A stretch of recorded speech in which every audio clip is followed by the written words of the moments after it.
हरे कृष्ण दोस्तों, आज हम आपको श्रीमद् भगवद गीता के प्रथम अध्याय के पाठ का महत्व बताने जा रहे हैं। आज हमारे आधुनिक जीवन में हम इतने व्यस्त हो गए हैं कि हमारे पास गीता के अध्ययन का समय नहीं है, लेकिन आपको हम यह बताना चाहते हैं कि गीता के अध्याय से जीवन किस तरह परिवर्तन हो सकता है। गीता के प्रथम अध्याय का महत्व महादेव जी पार्वती से बताते हुए कहते हैं कि एक समय पार्वती जी ने पूछा, महादेव जी, किस ज्ञान के बल पर संसार के सब लोग आपको शिव कहकर पूजते हैं? मृग छाला ओढ़े और अपने सभी अंगों में शमशान की विभूति लगाए, गले में सर्प और नर मुंडों की माला पहने हुए हैं, इनमें तो कोई भी पवित्र नहीं है, तो फिर आपको लोग पवित्र क्यों मानते हैं? तब महादेव ने उत्तर दिया, प्रिय सुनो, मैं गीता ज्ञान को अपने हृदय में धारण करने से पवित्र माना जाता हूँ। इस ज्ञान से मुझे बाहर के कर्म नहीं व्यापते।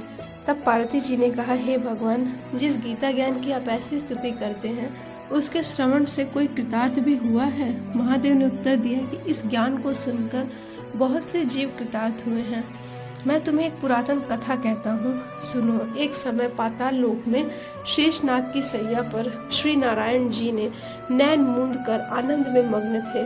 उस वक्त भगवान के चरण दबाते हुए लक्ष्मी जी ने पूछा, हे प्रभु, निद्रा और आलस्य तो उन पुरुषों को व्याप्त है जो जीव तामसी है, फिर आप तीनों गुणों से अतीत है, आप तो वसुदेव है, फिर आपको निद्रा क्यों? नारायण जी ने उत्तर देते हुए कहा, हे लक्ष्मी, मुझे निद्रा आलस्य नहीं व्यापता। एक शब्द रूप जो भगवत गीता है, उसमें जो ज्ञान है उसके आकार रूप है। यह गीता शब्द रूप अवतार है। इस गीता में यह अंग है। 5 अध्याय मेरे मुख है, 10 अध्याय मेरी भुजा है, 16वां अध्याय मेरा हृदय और मन और मेरा उदर है, 17वां अध्याय मेरी जंघा है, 18वां अध्याय मेरे चरण है। गीता श्लोक ही मेरी नाड़ियां हैं और जो गीता के अक्षर हैं वे मेरे रोम रोम है। ऐसा मेरा शब्द रूपी जो गीता ज्ञान है, उसी के अर्थ में हृदय में विचार करता हूँ और बहुत आनंद प्राप्त होता है। लक्ष्मी जी बोली, हे श्री नारायण, जब श्री गीता जी का इतना ज्ञान है तो उसे सुनकर कोई जीव कृतार्थ भी हुआ? सो मुझसे कहो।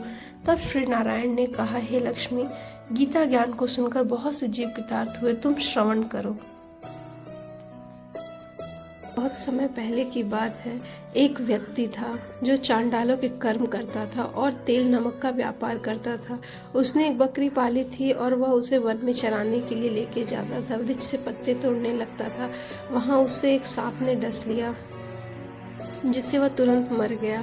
मरने के बाद उसने बहुत से नरक भोगे और फिर उसका जन्म बैल के रूप में हुआ। उस बैल को एक भिक्षुक ने मोल लिया। वह भिक्षुक उस पर चढ़कर उसे दिन रात मांगते फिरा। जो कुछ भिक्षा मांगकर लाता वह उसे अपने परिवार के साथ मिलकर खाता और बैल सारी रात द्वार पर खड़ा रहता। उसके खाने पीने का भी कोई ख्याल नहीं करता और सुबह होते ही बैल पर चढ़कर फिर मांगने के लिए निकल जाता। जब बहुत दिन हो गए तो वह बैल भूख से मर गया, लेकिन उसके प्राण नहीं निकले।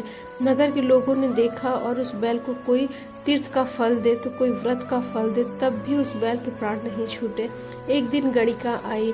उसने लोगों से पूछा, यह कैसी भीड़ है? तो उन्होंने कहा कि इसके प्राण नहीं निकलते, अनेक पुण्यों का फल दे रहे हैं तो भी इसकी मुक्ति नहीं होती। तब गणिका ने कहा कि मैंने जो कर्म किया है उसका फल मैंने इस बैल को दे दिया। इतना कहते ही बैल की मुक्ति हो गई। तब बैल ने एक ब्राह्मण के घर जन्म लिया। पिता ने उसका नाम सुशर्मा रखा। उसके पिता ने उसे पढ़ाया लिखाया। उसको अपने पिछले जन्म की सुध थी। उसने एक दिन मन में विचार किया, जिस गणिका ने मुझे बैल की योनि से छुड़ाया था उसका दर्शन करूं। विप्र चलते चलते गणिका के घर गया और कहा, आप मुझे पहचानती हैं?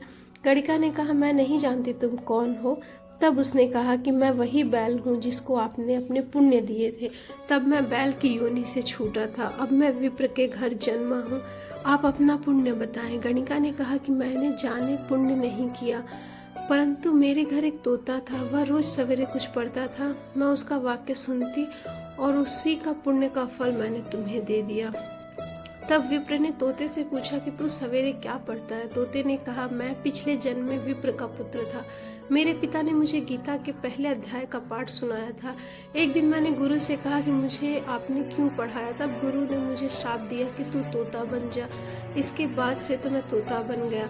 एक दिन बहेलिया मुझे पकड़ कर ले गया और एक विप्र ने मुझे मोल ले लिया। वह विप्र भी अपने पुत्र को गीता का पाठ सिखाता था। तब मैंने भी यह पाठ सीख लिया। उसी दिन विप्र के घर में चोर घुस गए। उन्हें धन तो प्राप्त नहीं हुआ, लेकिन मेरा पिंजरा उठा लाया। उनके यह गणिका मित्र थे, वह मुझे उसके पास ले आए। सो मैं नित्य प्रातः गीता जी के पहले अध्याय का पाठ करता हूँ, जिसे यह गणिका सुनती है, और इस गणिका को समझ में नहीं आता जो मैं पढ़ता हूँ, वही इस गणिका ने मेरे निमित्त दिया था। वह श्री गीता जी के पहले अध्याय का फल था। तब विप्र ने कहा कि हे तोते, तू भी विप्र है, मेरे आशीर्वाद से तेरा कल्याण हो। सो हे लक्ष्मी, विप्र के इतना कहते ही वह तोता भी मुक्ति को प्राप्त हो गया। तब गणिका ने बुरे कर्म छोड़ भले कर्म ग्रहण किए और नित्य स्नान करके श्री गीता जी के प्रथम अध्याय का पाठ शुरू कर